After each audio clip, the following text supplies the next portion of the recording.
Holy shit, I'm finally making this video. Hey guys, I'm Wet Blanket, and I love Cojum Dip. I love the funny little jazz rock wrestling guys, and I love when they do their funny little screams. I previously mentioned in my Yuri on Ice video, Cojum only has one full album, and they kinda just fucked off into oblivion. I suppose God just gives her best music to her most preoccupied soldiers. Anyway, I'm here to review this album song by song and tell you my thoughts and anything else I could make out of this. I will be candid about something though, I don't think this album has a narrative, or at least not to my knowledge. As Cojum is classified as an experimental band, I think they placed the emphasis more on the new kinds of sounds and colors they could create and less on a cohesive album-wide storyline. While I believe that some of the songs have a loose story, I don't think they were intended to interconnect, and I don't want to stray too terribly far from the artist's vision. Though that's totally something you could do if you wanted.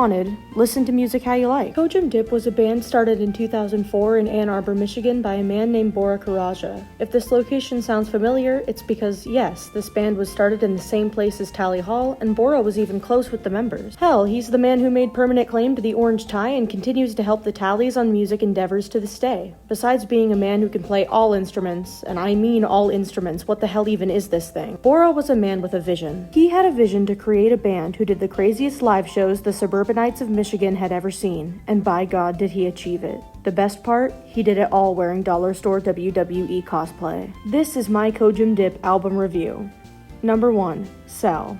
I like how this song opens with a phone gimmick. I think it's cute. I think this song is ultimately about a crazy ex being upset that their former partner is trying to cut all ties, calling it a bullshit policy, and wondering why they can't just be friends. They say they used to be the king, but that one word ruined it all, aka the breakup. I think the screaming in this piece is obviously reflective of frustration, and the frantic mixed meter and color shifts in the instrumentals add the feelings of restlessness. I believe I counted 3 or 4 different meters and 3 different genres or vibes in this piece. I also love Bora's voice, and the chorus of this song is like the best 2000s punk rock vibes I've ever heard. Overall, Cell is essentially pick up the phone by falling in reverse if it was good. The next song is called Forlom, and that stands for For the Love of Money. It starts by referencing a character named Mr. Smith, and Mr. Smith is the 2007 film Shoot 'em Up's protagonist. He is a veteran who is skilled in black ops experience, and he works with a prostitute, Donna Quintano, or DQ, to save an infant child from falling into the hands of an evil senator that plans to harvest its bone marrow to live forever. This fucking movie is crazy.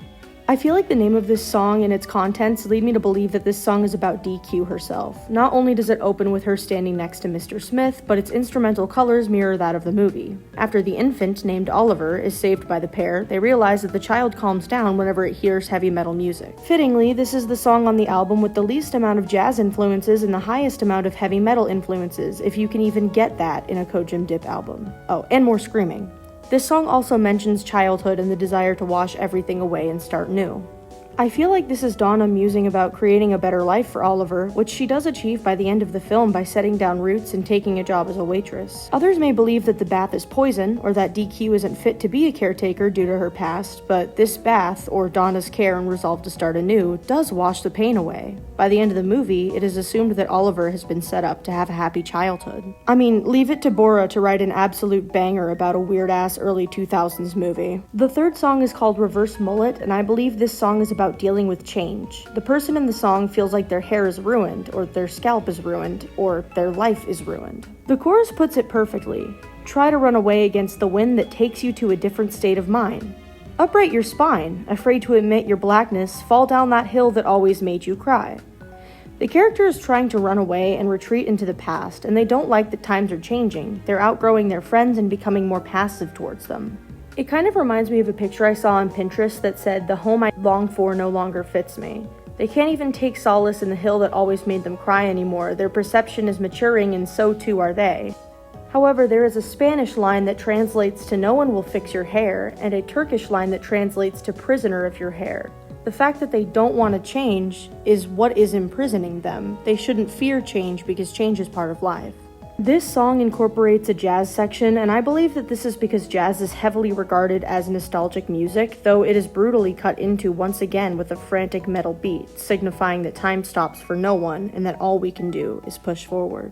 The fourth song is called M54. An N54 is a BMW engine. I mentioned the car reference because, much like the bumpin' SUV, this is Cojum Dip's introduction to the Crew song.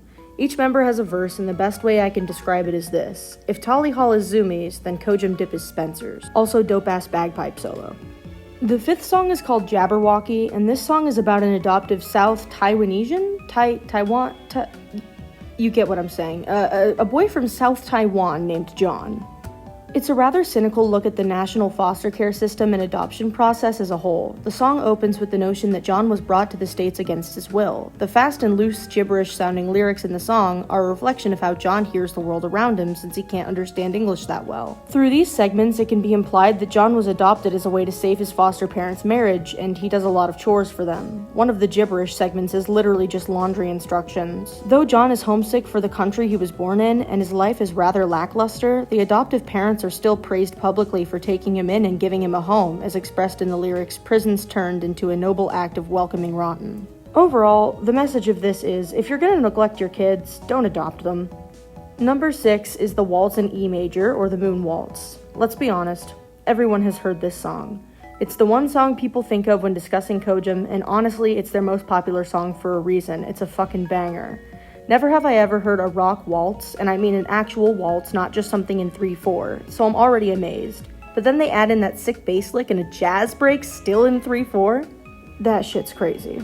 As for lyrical analysis, I actually think this is either a continuation of or a very similar situation to what we saw in Cell, but much more sinister.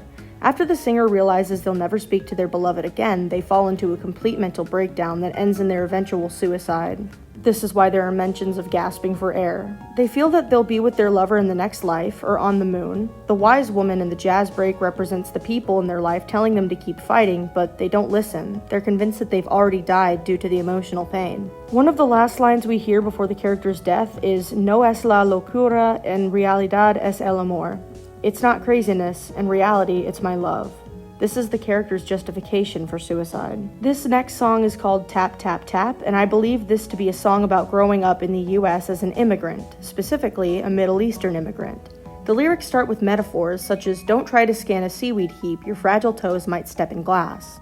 I believe this is to signify the parents of an immigrant telling their child to keep their wits about them because they never know who may be trying to act on ulterior motives such as racism. The song also explains that the child was raised on things like tabbouleh and baba ganoush, foods that aren't as typical in the States as they are in places like Lebanon. This child observes that their mother is a hard worker, providing for her children in any way she possibly can despite her own hardships. Despite this, however, the immigrant child remarks that if they see a van with a telly, they're going to hit it a lot.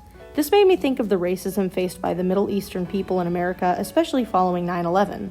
The van with the telly is probably symbolic of a news van. The news was and still is a large factor in terms of perpetrating negative stereotypes against Middle Eastern people, so the child seeing the news as juxtaposed with their hardworking and good-natured family is sure to nurture frustration and anger. The bridge then describes the crime scene. The crime scene had officers' heads down. How will I unearth that mystery? Dental records, maybe. That poor baby. I believe this to be a hate crime fueled by the media's anti-Middle Eastern racism in which the subject of this song was murdered. The officers hung their heads in shame, perhaps knowing why a thing like this happened. That poor baby. I believe Puzzle Dust takes place right after the events of the last song, again from the eyes of the victim of the crime. They open by saying that they've been eroded to their gun finger and reduced to a lemming. I believe this means that after the fact, the media tried to make the victim look like the aggressor, while the actual aggressor is saying that they killed in self-defense. The victim is mad because their life is gone and they can no longer defend themselves. They just have to watch as the world around them twists the narrative. They were an activist for ending racism. They spent the last 4 years hanging flyers and advocating for the cause, and now they're dead and their death was in vain. Something that had happened so many times before. Their screams fall on deaf ears. The bridge of this song is just a bunch of gibberish, but the way it's said makes it sound like legal jargon. I believe that this has been done intentionally because the victim can't believe what they're hearing during the court proceedings. Their murderer wins the case thanks to lies and manipulation, and they are left wondering, whatever happened to my family, my army? What happened to all the advocates they had met in life, the ones who swore to help them stop things like this from happening? The final song is called 134340 Pluto. This is a song about being forgotten and cast aside, much like the ex-planet, Pluto. The number is the name it was given after it was revoked of its planetary status. Honestly, I feel that this song is quite literally about the planet itself. The quick and turbulent changes between jazz and rock signify the split decision that was made to cast Pluto aside. Pluto, feeling insulted, says they'll see themselves out to the void. They don't even want to chill with their planet buddies anymore because they're so embarrassed.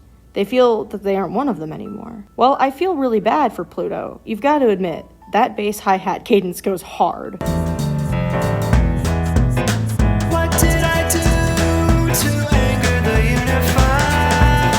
So yeah, there's my lyrical review of the only Cojum Dip album. Apparently a second one is coming out someday, hopefully soon, hopefully in this life, but I'm honestly happy I made this video. Who knew that these bangers actually have extremely nuanced and important messages? We do now. Thanks for watching.